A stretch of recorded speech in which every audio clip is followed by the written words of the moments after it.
Can we just stop for a minute and acknowledge the fact that a child just asked us all where she goes when she dies?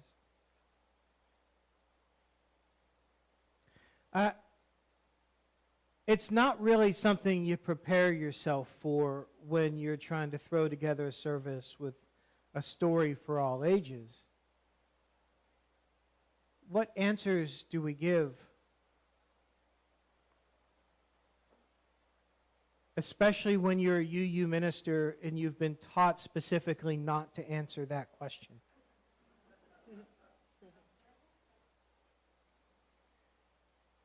And that's why these spaces are so important.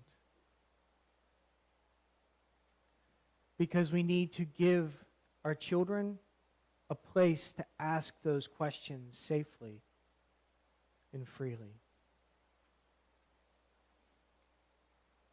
Now, some sermons have a very, as I say, all right, now, I'm going to be up here for a while if y'all want to sit somewhere else for a minute. We'll find some time to let you get back up, but I'm going to be here for a minute. And this is a weird one, so I want to make sure I can see your faces. So some sermons have a very direct, clear point. Not necessarily the ones I preach, but some do. And then there's this other kind that's very broad. You know, we're just hitting on a bunch of topics, trying to introduce something. And then there's this kind that sort of represents the inability to fully grasp a complete understanding. A sermon that takes place in a miasma of ever-changing faith. And this is the one I'm preaching today. That one that I'm not sure where it went and where it's going. So keep that in mind as I introduce to you the December theme of mystery. But to keep the track of the shifting reality of this sermon, I will lay it out for you before I get into it. We're going to start in the 80s, the late 80s. Our main character is going to be sitting on the floor watching television, and I'm going to tell a few jokes about old commercials. Feel free to laugh. But don't worry, we're going to move quickly on from there to a topic that might sound a little bit like killing God, which is always a wonderful UU topic. But remember, that's not the point of the sermon. It's just sort of an aside. And from there, it's just going to continue to get weird. We're going to start with some H.P. Lovecraft. We're going to zoom through a little Descartes. And then it may sound like our main character believes that we're living in a computer simulation. And at some point, it's going to feel like, Justin, you're digging a hole. You probably should stop, but I'm going to keep digging the hole. So are we living in a simulation? Well, you'll just have to wait and see. I'm not there yet. And then from there, we might even take an opportunity that sounds like we might even resurrect God a little. Not in an Easter kind of way, but through the acceptance of the idea that there are just some things we'll never understand, and that's okay. But see, we're not there yet. We're going to start the journey. We're going to zoom in on a kid sitting in front of a floor model quasar television in 1988. You know what I'm talking about, right? Raise your hand if you actually don't know what I'm talking about, a floor model television. James, really? I'll show you pictures. They were awesome. In the 1980s gave us many wonderful commercials. During that time, I was mostly watching children's TV. So many of the commercials I remember involved He-Man, G.I. Joe, the Care Bears, and the Ninja Turtles and Transformers.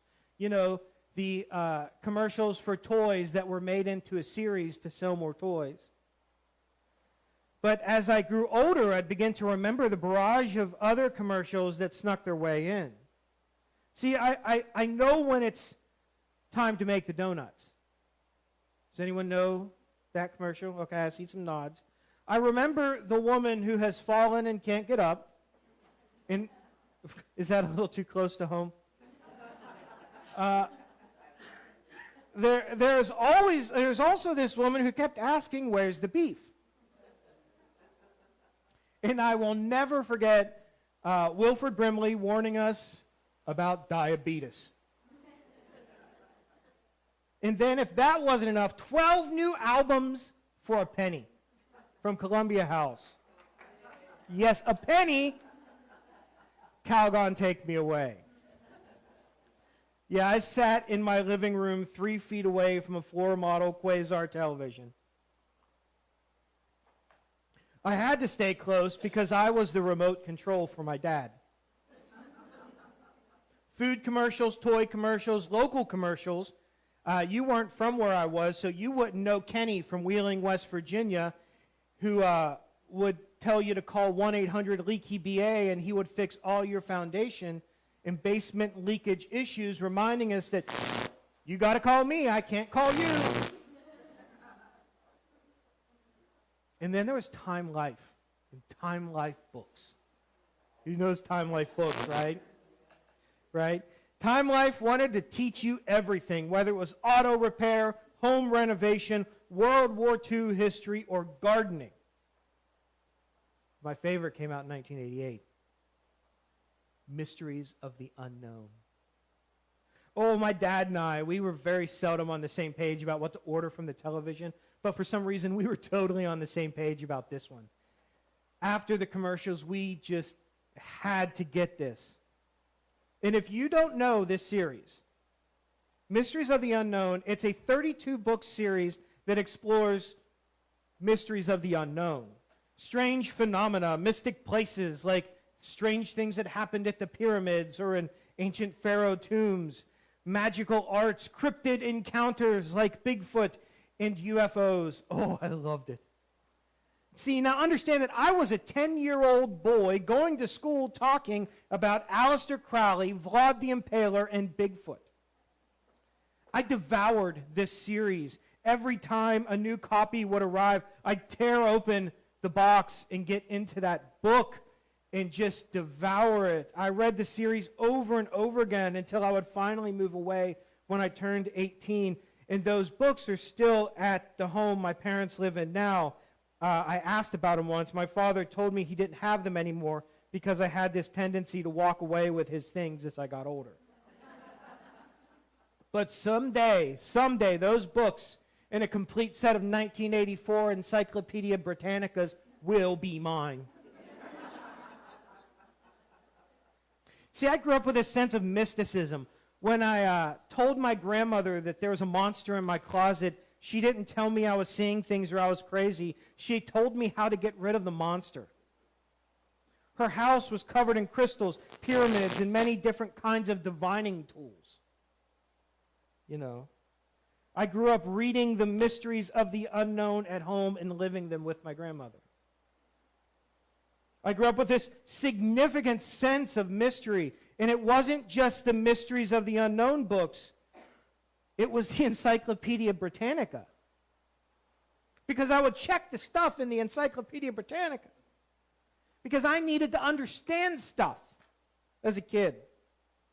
I needed to make sense of the metaphysical world and how it interacted with this physical world and how that interacted with the Christian faith in which I was raised. I needed answers. And over the years, I would get answers, but for some reason, the people giving me the answers did not really seem to approach the questions with the depth of thought and research I had already poured into them. As a child, adults would often write me off when I asked the hard questions, especially the ones that made them uncomfortable. I asked a youth minister once, "Can you prove to me there is a God without the Bible?" And he stammered. I realized he'd never given this a thought. As Unitarians, sometimes we might start shifting a little uncomfortably in our seats, maybe because I'm going to say some uncomfortable things about God or because I'm going to mention God at all. But for that Church of Christ guy, when I was 15 or 16 years old, he did not know what to do when I asked the difficult question. Can you prove to me there's a God without the Bible? He stammered. And I could realize as I watched him process, he didn't like the answer that he kept coming back to. Because the answer is no. He did not have the tools to show any evidence to make any moral or philosophical argument. Which means God, whether they exist or not, will always be a mystery. And by definition, the moment God stops being a mystery, we will know without question that God is dead.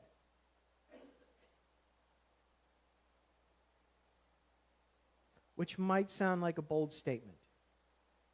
And if you're a specific kind of theist, it might sound like blasphemy to say God is dead. And if you're, or God will be dead. And if you're a non-theist, it sounds like I'm saying there is absolutely a God, if you hear it the wrong way. When in truth, I'm saying neither. But let's put that up on a shelf. Well, no, we're going to go a different direction here for a minute. H.P. Lovecraft, he wrote in The Call of Cthulhu. He says this in the very beginning paragraph. It is one of the most macabrely beautiful statements I have ever read, and I take the opportunity to read it aloud anytime I can. He says this: "The most merciful thing in the world, I think, is the inability of the human mind to correlate its contents.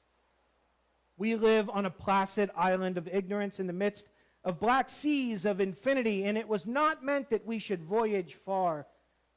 The sciences, each straining in its own direction, have hitherto harmed us little, but someday the piecing together of disassociated knowledge will open up such terrifying vistas of reality and of our frightful position therein, and then we shall either go mad from the revelation or flee from the deadly light into the peace and safety of a new dark age." See, I love the opening line to that story. He says, the most merciful thing in the world is the inability of the human mind to correlate its contents. Now, H.P. Lovecraft, if you don't know or have not read any H.P. Lovecraft, is a 20th century horror writer. And he lived in utter and complete fear of the world around him. Modern horror writers have all read H.P. Lovecraft. But the world that he lived in, that he couldn't make sense of, it gave him nightmares and night terrors, and he would take these nightmares, he would take his night terrors, he would take his bad dreams, and he would write them into stories to try and make sense of them. And it would later be understood in a genre called cosmic horror, which is horror that is so big there is nothing we can do to beat it. All we can do is accept that it's going to happen. He created beings like Cthulhu, Nyarlathotep, Dagon, the crawling chaos, or simply the thing that should not be. His monsters, ugly and tentacled, represent his fears of the outside world and the people who live in it. Lovecraft articulates in these monstrosities that they are so much bigger than us that simply seeing them and perceiving them would drive us mad. Maybe because they are scary, but more so because they bring us face to face with our own sense of insignificance in the cosmos.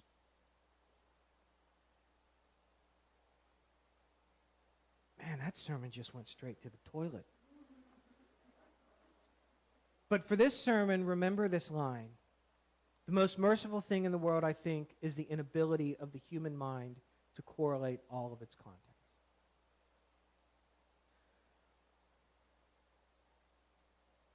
His greatest fear is not just the unknown, but whether or not we can know. Of course, that question of what we can and cannot know, I think it's epistemology. Someone correct me if I'm wrong.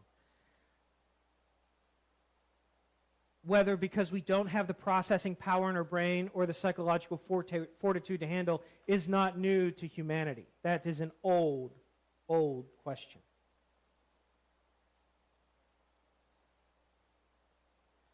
As Lovecraft describes it, the inability of the human mind to correlate its contents.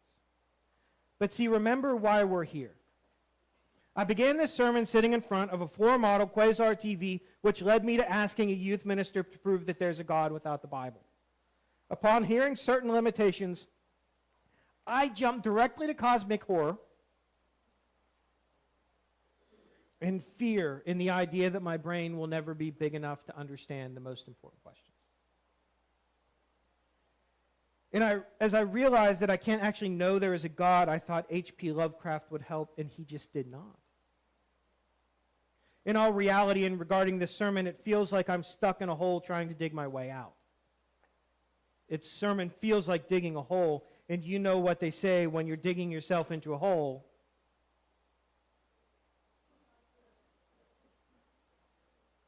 Let's keep digging. So we're going to keep digging. I remember a dream I had. Oh, it's going to get bad, folks. You never want to hear your minister say, I remember a dream I had. I remember a dream I had. I know it's a big shift, but just go with me for a minute here. And I remember waking up in that dream, so I got dressed and got ready to go, only to realize that I was still dreaming. Some of you might have done this before. Some of you might not have, but no, it's a fairly uncommon thing. People do it.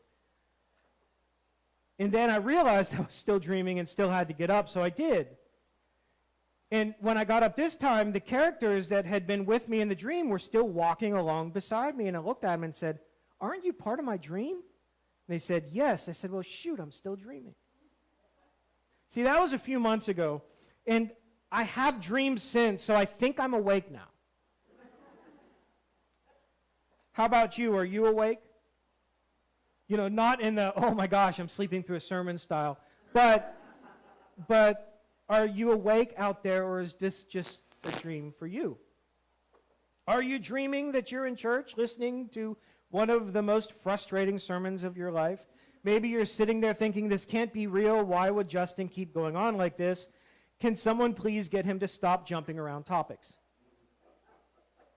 Well, all I can tell you is, I don't think you're dreaming because I don't think I'm dreaming. But if I am dreaming, you're simply part of my dream, which sounds like I'm just digging myself deeper, which means let's keep it digging. All the way to Cartesian skepticism. Cartesian skepticism. Let's go there for just a minute and talk about René Descartes, who puts the Descartes in Cartesian. A philosopher and mathematician from the 17th century imagined an evil demon as he tried to figure out what he can really know, skeptically. He imagined an evil demon that employed all of its powers to deceive. In the Wikipedia article says this, it calls it a malevolent god or an evil demon is imagined to present a complete illusion to an external world so that Descartes can say, I shall think that the sky, the air, the earth, the colors and shapes, and all external things are merely the delusions of dreams which he has devised to ensure my judgment. I shall consider myself as not having hands or eyes or flesh or blood or senses, but as falsely believing that I have all these things. Let me get a drink of water while you think about that. The idea is, in Descartes, can we know if anything is real? Or is everything I think real just this demon messing with my mind? See, today we don't believe in evil demons, which is why this idea was updated in 1968 to the brain in the vat theory. Brain in the vat theory, anyone ever heard of it? Okay, so it's this idea that they've got a brain, your brain is in a vat somewhere. And there are all kinds of wires and stuff connected. And a computer is running simulations based off of what's happening to you in that theory, which, oddly enough, is one of those Lovecraft stories as well. You know. And it was a few decades earlier, though. But just remember that these scenarios are all thought exercises in Cartesian skepticism that worked in trying to figure out what we can know, epistemologically. Today, the most common expression of this idea is through the dream scenario. Are you dreaming, and am I just part of your dream? Of course, I would think that I'm dreaming and you're just part of mine, but maybe my paycheck will tell me something different. But my favorite aspect of the skeptical scenario, the one I like to mess around with the most, we are all living in a computer simulation. You may want to get that on video. Just come to my church. We are all living in a computer simulation. I was thinking about the simulation hypothesis Thursday around noon while I was sitting in Bishop Carlton Pearson's funeral. It was a celebration of life, a celebration of the change he helped foster, the celebration of the ups and the downs of the life he's led. And I thought, maybe we're just in a video game played by someone else. Maybe we are a science project or a reality running on some supercomputer. Maybe, and just go with me for a minute, maybe we're living in an apocalyptic future where machines have taken over the use of our bodies for power and kept us happy in such a dream scenario, a matrix, some might say. I really thought that would get a laugh, but that's okay. A version of the thought experience goes on to say, what if we are a simulation created from another simulation that was created by a programmer from another simulation? See, it's just turtles on turtles on turtles here. And I realized, this was the thing I realized while I was sitting at a funeral. It's good I wasn't speaking at the funeral, but I was sitting at a funeral, and I realized, really I don't care if this is a simulation or not. See, philosopher David Chalmers takes on this thought experiment in a way that really speaks to me. He points out, one, that physicists have been exploring this concept for years, and in the end, to physicists, it's all just data that we're interpreting anyway. But it still teaches us something about the world we live in. And we know because of Descartes, who said, I think, therefore I am, when he said, how can I know, can I doubt that I'm doubting? I can't doubt that I'm doubting, therefore or so I think, therefore I am. And he said it in Latin in a really fun way, and I'm not even going to try. Does anyone want to shout it out, the Latin, I think, therefore I am? Yeah, we're not going to do it.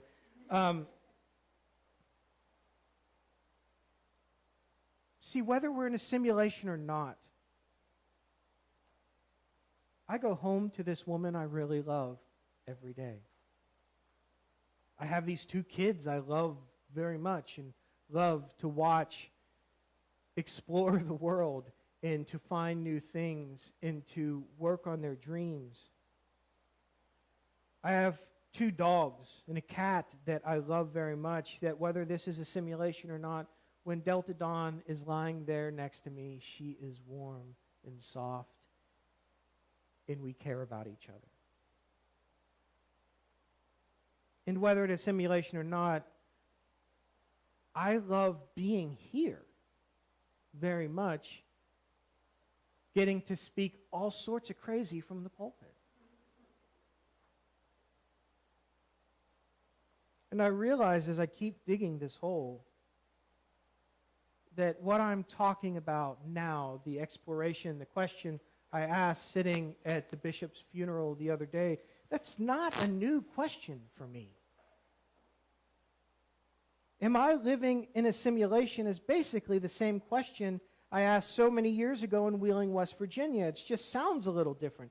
Back then the question is there a God that you can prove to me exists? And the honest answer I've come to realize sounds so harsh if it just wasn't so freeing.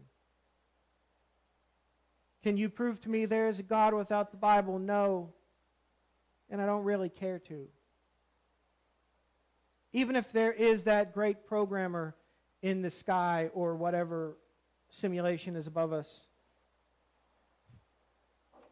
it doesn't change the fact I'm going to live my life in a way that is rooted in love for others because I choose to do it. Not because of what they think of me, this programmer. I don't know, maybe I'll get the flash drive that goes to the next iteration or something, get put in the flash drive. Or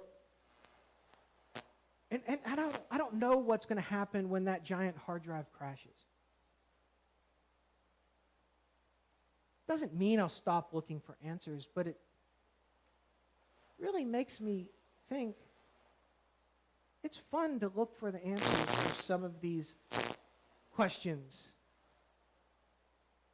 But they don't change anything about the way I care for other people. Whether there be a God or not, I care for everybody the same. Some people would say, you're living as if you believe. And I would say, no, I'm living as if I believe it's important to be good.